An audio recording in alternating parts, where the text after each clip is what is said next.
은퇴 후에도 친구들과 자주 만나고 대화도 끊이지 않을 거라 생각해 보신 적 있나요? 하지만 막상 회사를 떠나면 그 일상이 얼마나 빨리 사라지는지 겪어본 사람만이 압니다.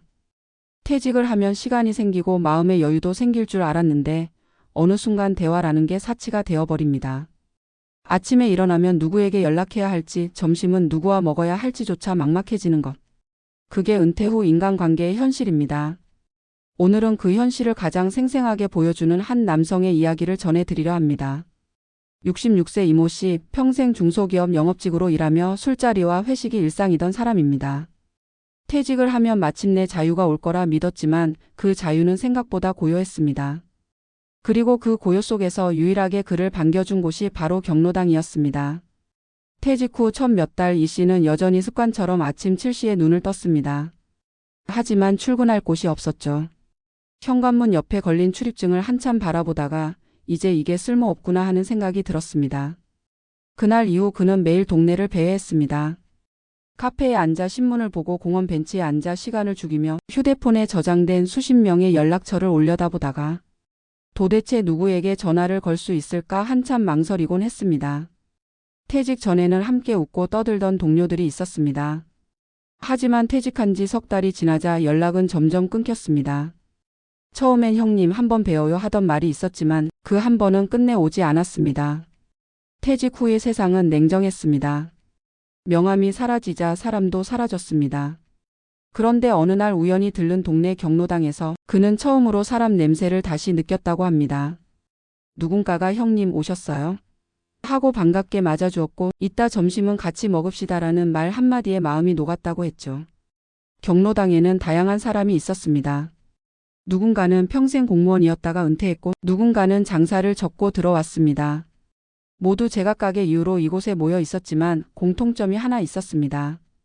이야기할 상대가 필요했다는 것.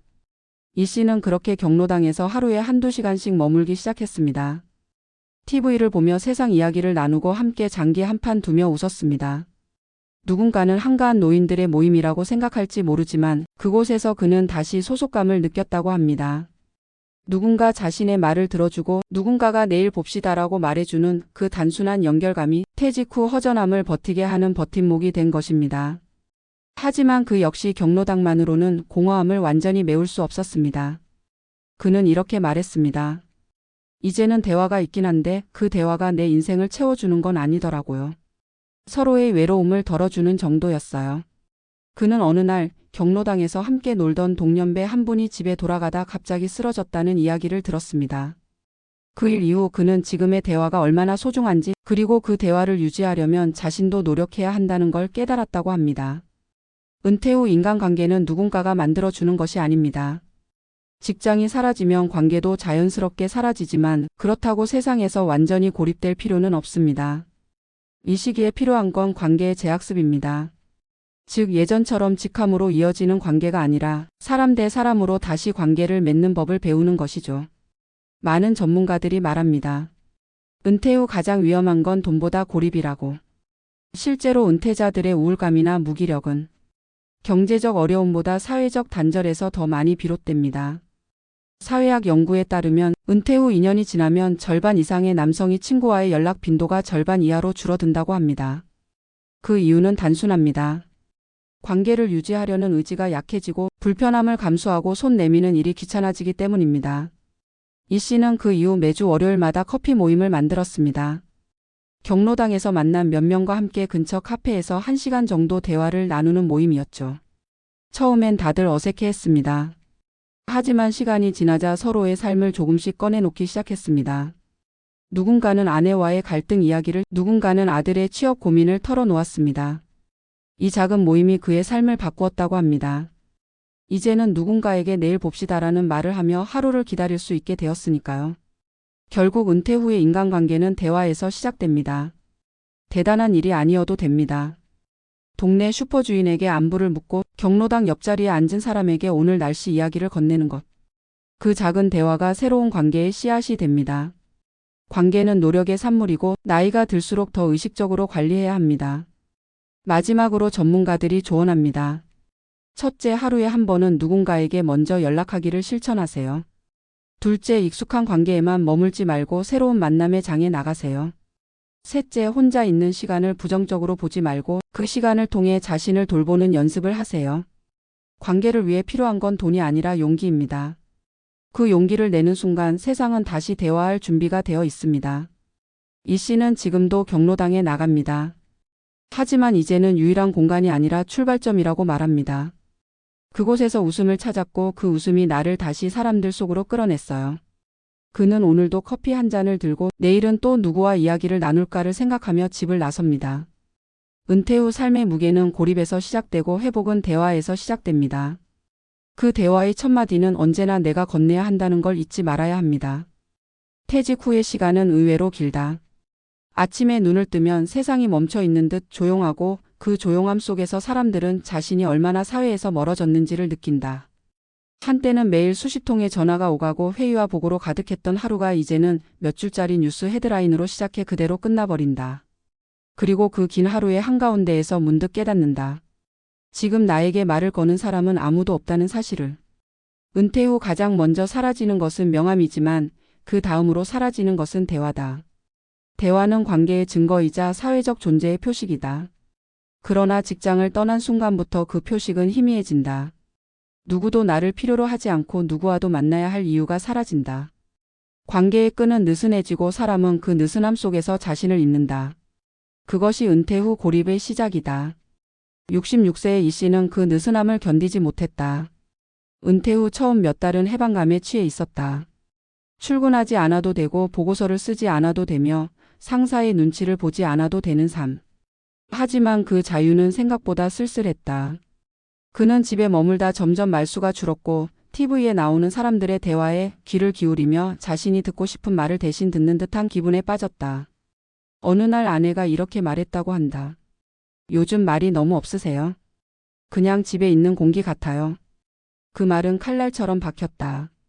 자신이 존재하지만 존재하지 않는 사람이 되어가고 있다는 자각은 고통스러웠다. 그날 이후 그는 매일 아침 밖으로 나갔다. 목적은 없었다. 단지 사람들의 소리가 있는 곳으로 향하고 싶었다. 그가 처음 발을 들인 곳이 바로 동네 경로당이었다. 처음엔 어색하고 낯설었다. 자신은 아직 노인이라는 단어를 받아들일 준비가 되어 있지 않았기 때문이다. 그러나 그곳엔 생각보다 많은 이야기가 있었다.